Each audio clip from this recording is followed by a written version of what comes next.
We've just now learned that the Ferguson, Missouri chapter of the National Action Network is going to lead a vigil tomorrow, attended by Michael Brown's parents, to demand that Officer Darren Wilson be arrested. Meanwhile, the unrest in Ferguson is continuing, with dozens of demonstrators arrested just this week during standoffs between police and protesters who tried to block an interstate. A grand jury investigation is also underway today in the shooting of unarmed teen Michael Brown. But the police still have yet to release a detailed account of the incident. And the state prosecutor that residents have been protesting is still presiding over that case. Emotions ran high at a town hall meeting on the anniversary of Brown's death this week. None of us would be here if the police chief you guys put in office would have just came forward and said, "We apologize. This was handled wrong." I just really want that to rest on your hearts, because I know you're not going to answer me, but when you lay down and you go to sleep, or some of you guys have kids, I want you to put your kids in bed tonight, and I want you to think, if they were shot, what you would want the police chief to do. We haven't gotten one apology. One. And that's the mayor sitting up there, front row and center. How you doing? We haven't gotten one apology from you. We actually now have Michael Brown Sr. and his attorney, Benjamin Crump, here with us. There's some technical difficulties in getting them to us earlier, but we're so grateful that you're here with us now, both of you. Thank you for your time.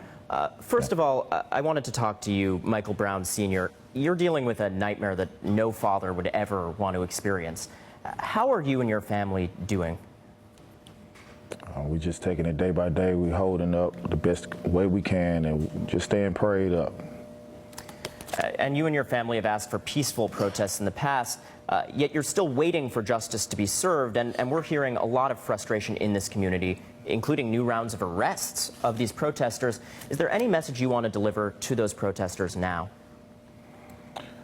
Only thing with the protesting I would like to say is, as long as you protest in the right way, and keep this movement going, keeping my son in your hearts so we can get this job done right, everything is okay.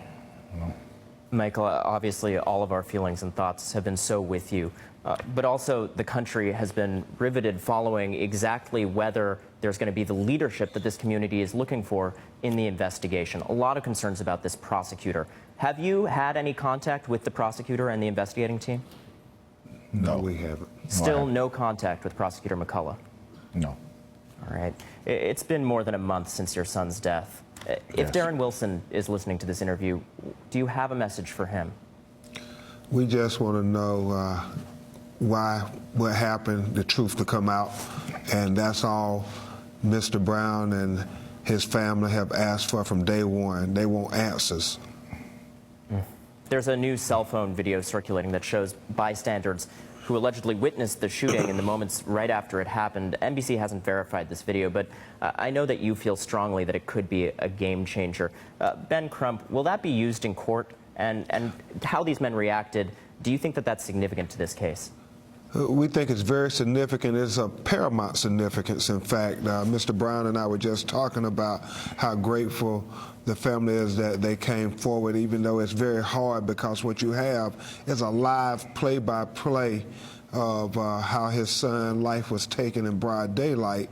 And it's a contemporaneous recording of what their reaction was to what they had just witnessed. And when they said his hands was up and the police kept shooting, they said when he was running away with his back to the police, he kept shooting. So we think it's very significant.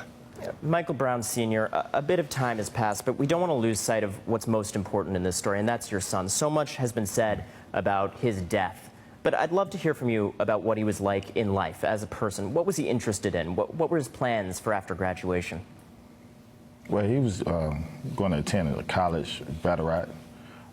Before then, he's just a regular teenager, big guy, big heart, He knew what he wanted in life, that was a plus, So, just to be taken away like that, it hurts.